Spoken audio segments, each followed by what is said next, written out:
This is Blue Gold News Now, your spot for current events, campus news, and everything in between.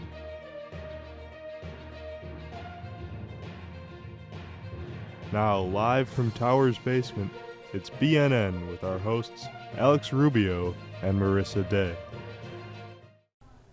Good evening, I'm Alex Rubio. And I'm Marissa Day. Coming up tonight, art department faculty are getting their moment in the spotlight. But first, a new health cooperative has formed amid hospital closures in the Chippewa Valley. An update this week to our previous story on the HSHS and Previa health closures, the brand new Chippewa Valley Health Cooperative is hoping to provide a temporary solution for hospital staff and the Eau Claire community in the wake of these hospital closures. The CVHC is currently in the process of establishing new bylaws, a corporate structure, and a formal board of directors. The goal of the cooperative is to promote easier access to health care in western Wisconsin and was formed out of concern for community well-being. Oakleaf Medical Network and the CVHC are working with the 1100 Partners Company to explore possible solutions, including establishing an independent community hospital to accommodate those left without a medical provider when Sacred Heart Hospital closes on April 21st and the Previa residency clinics close at the end of June. Shannon Boutique, a local clothing store, is partnering with Fierce Freedom this month. Fierce Freedom is an organization whose focus is to fight human trafficking, and they are taking part in Shannon Boutique's Clothes for a Cause fundraiser. Each month, Shannon Boutique shines some light onto worthy causes by providing some space within their store for fundraising. This space is occupied by Fierce Freedom this month and includes designer dresses and so much more. 75% of the profits gained from this endeavor will go directly to the nonprofit and help to fight trafficking across the Wisconsin area.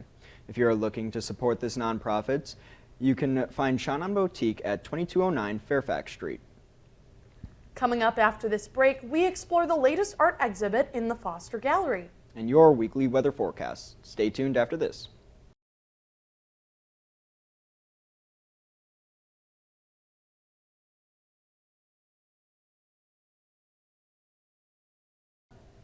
This week we take a look at some faculty art presented in the Foster Art Gallery and its impact on students and faculty.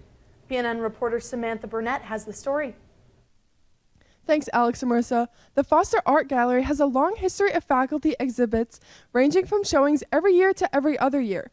Altogether, they hold 6 exhibitions every academic year with 3 each semester, rotating between student and faculty work or work from artists around the world. For the past month, the Foster Art Gallery in Haas has been highlighting a regular exhibit called Drawing Together, which is filled with art done by UWEC professors.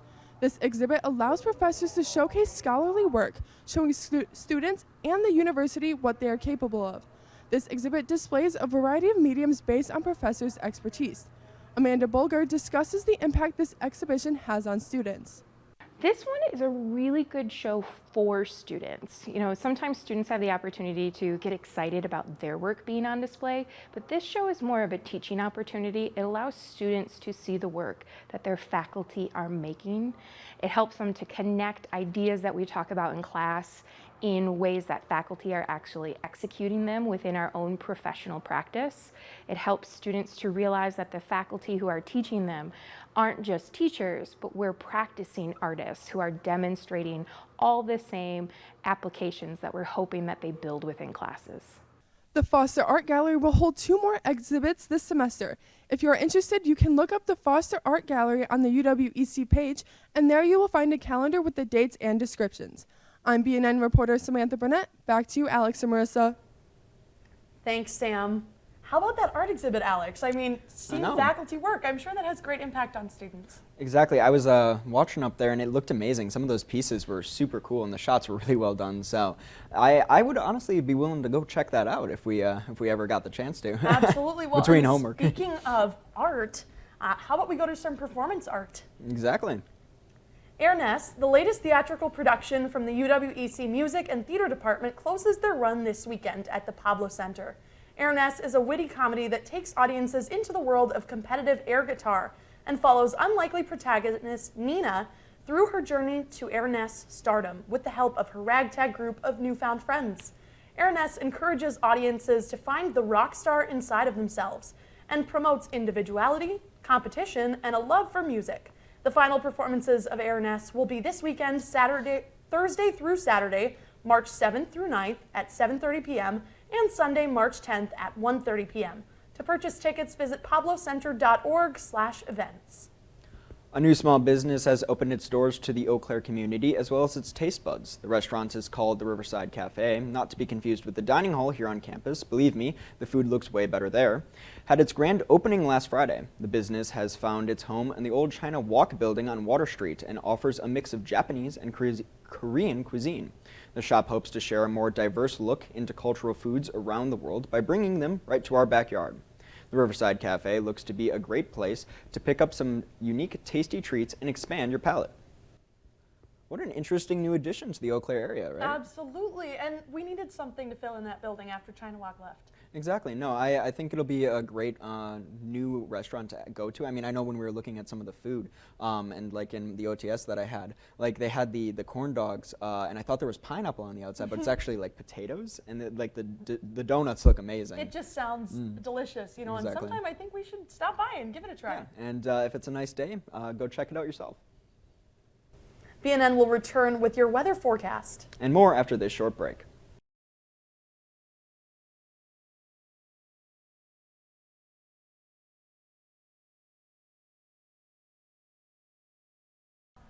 Thank you, Alex and Marissa. Good evening. My name is Willow Polish, filling in for Ellie Ulbricht, this week to bring you your weather forecast. Weather this week is going to just keep getting warmer, which is great because spring is right around the corner. Today's temperature in Eau Claire stayed in the 50s, with a high of 56 degrees today. Looking at a zoomed out version of today's forecast around the upper Midwest, Bloomington and Minneapolis in Minnesota both had warm days today, with highs of 46 and 47. You can also see that Red Wing was at a nice 52, and Lake City sat at a high of 54, Menominee and Chippewa Falls at a nice 53, and Eau Claire at 56. Looking forward to the next 7 days, it's safe to say you won't need your winter coat anymore, with the rest of the week looking mostly sunny. And as for the temperatures, it looks like we'll start experiencing highs all the way up to 66 degrees, and next week seems to stay in the 60s. Unfortunately, it will be rain on Tuesday, but it won't get very cold since that day also stays in the mid-40s. The low temperatures will be 40 degrees all the way down to a low of 22 this Saturday. Thank you so much for joining me for weather this evening. I'm Willow Polish. Back to you, Alex and Marissa. Thanks, Willow. BNN Blitz is back this week with more Blue Gold sports updates. Over to you, David and Eli.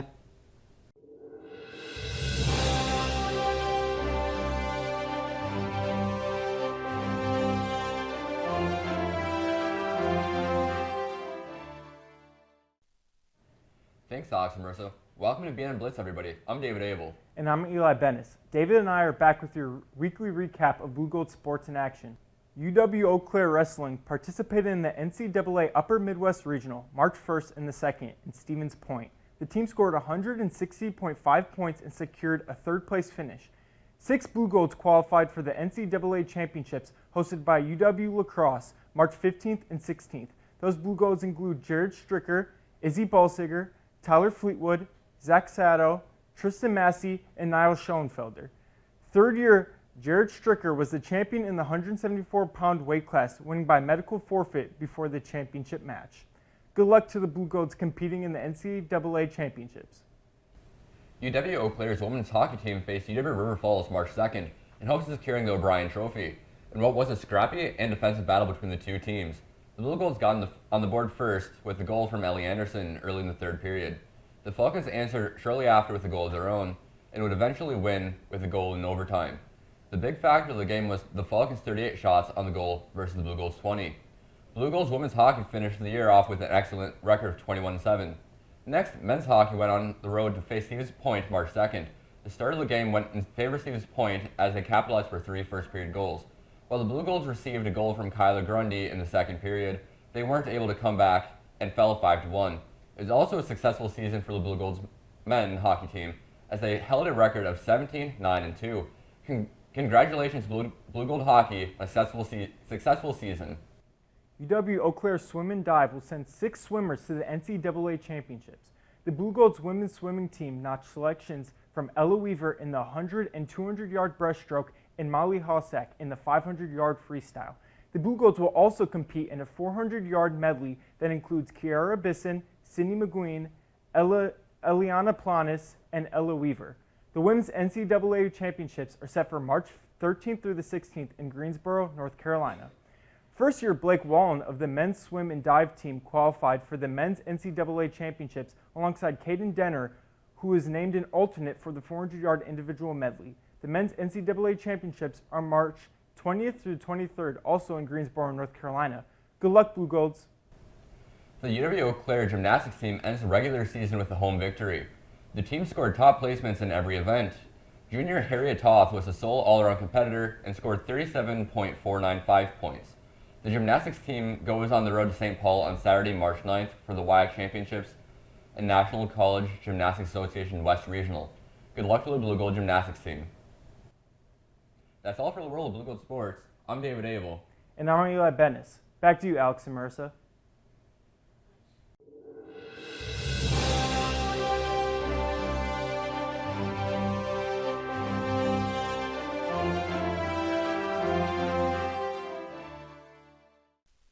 Welcome back, everyone, to Epilogue, where this week Marissa and I have a guest joining us. That's right. This week we have David Abel joining us to take a look at some of our most recent reads. David? Welcome. Hello. Are you excited to talk about your favorite recent read? I am. I read the book not that long ago, and it's fresh in my mind. How many? Well, we'll get on to your book in a second. I'm getting ahead of myself, but We're getting too excited. I'm getting excited. I like the book. All right, so we'll start off with my book this week. Well, for this week, my favorite recent read has been the Percy Jackson graphic novel. This graphic novel adaptation of The Lightning Thief retells the tale of the beloved original in a beautiful full-color comic strip design. We get to see from the eyes of Rick Riordan what he imagined his world to look like. With dynamic art styles and amazing designs, The Lightning Thief graphic novel is a wonderful homage, pays wonderful homage to the original. Really cool. Yeah, no, it's really awesome to see, like I had said, like Rick Riordan's idea of like what the different characters look like. Obviously, he didn't draw them himself. I believe he had some beautiful artists that aren't able to be read in my picture, but joining him to do it. But have either of you read The Lightning Thief? I have, yep, and I really liked it myself. I actually read the first book in his other series, The Kane Chronicles. Yes, The Kane Chronicles is awesome. In graphic novel format, so I'm familiar with his graphic novels. I know they have those. I know that I have those in the graphic novels one. I need to pick those up after I'm done. I need to finish those fun. First. They're really solid, and it's a good way, I think, for new readers too to get into the Percy Jackson series or the Kane Chronicles series. Because a graphic novel is a great introduction to the series. And it's amazingly well designed, and it looks amazing. But have you read the Percy Jackson series? I've read almost all of them. Yeah, more than once. It's more than once. There you go. No, it's a great series, and I would definitely recommend picking up the graphic novels. Right now, he has the entirety of the Percy Jackson series done, and I think I think House of Hades is coming out later this month, I believe, if I remember Exciting. right. But yeah, if you're looking to pick up the original series in a graphic novel format. They're really well done, so I would definitely recommend. Looks great. Well, and especially after that new series came out, recently. Yeah, That's exactly. Fantastic. Yeah, the new Percy Jackson Button College. Yeah, right? I love it. Well, I think we're going to move on to mine.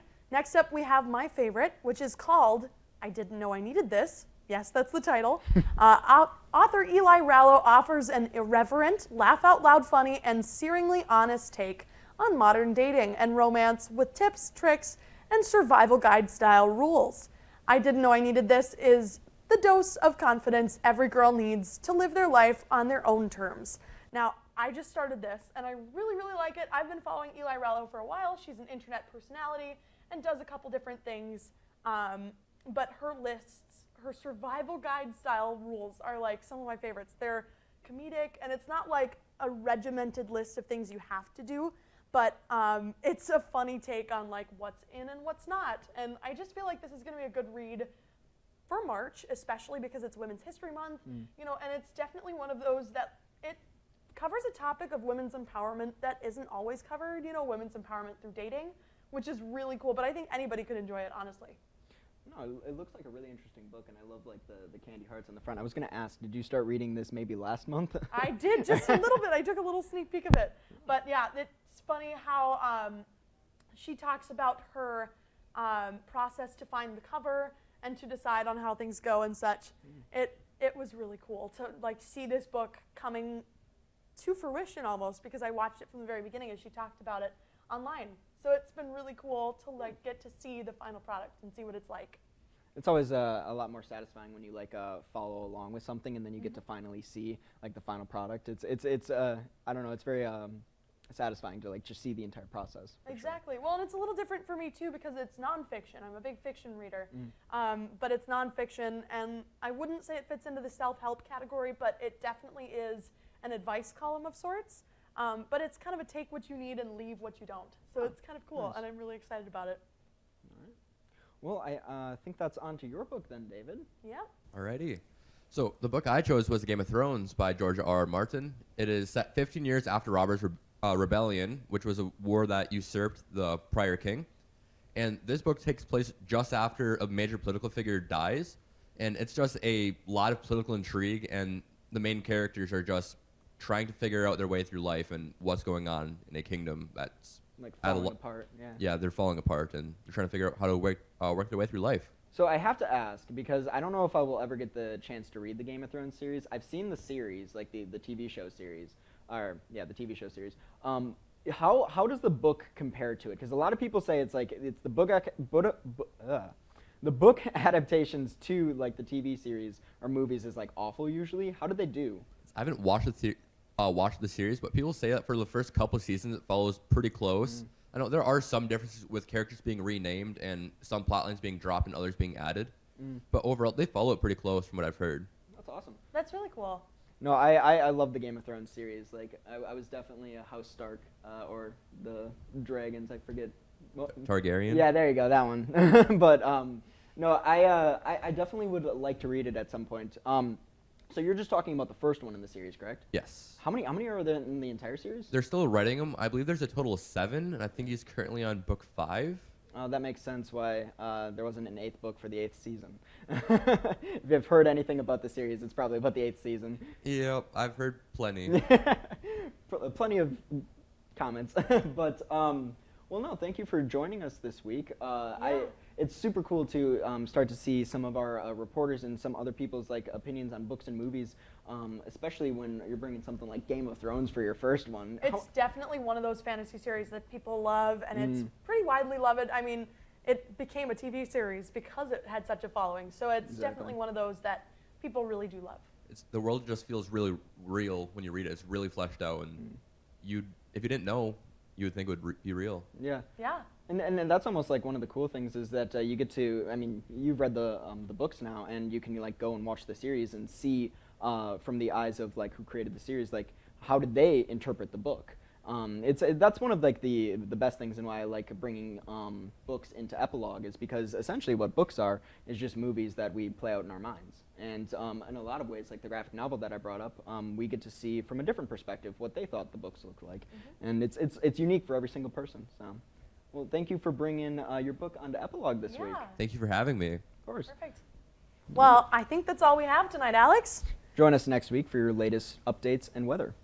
Make sure to check out TV10 on Instagram, Twitter, TikTok, and subscribe to our channel on YouTube.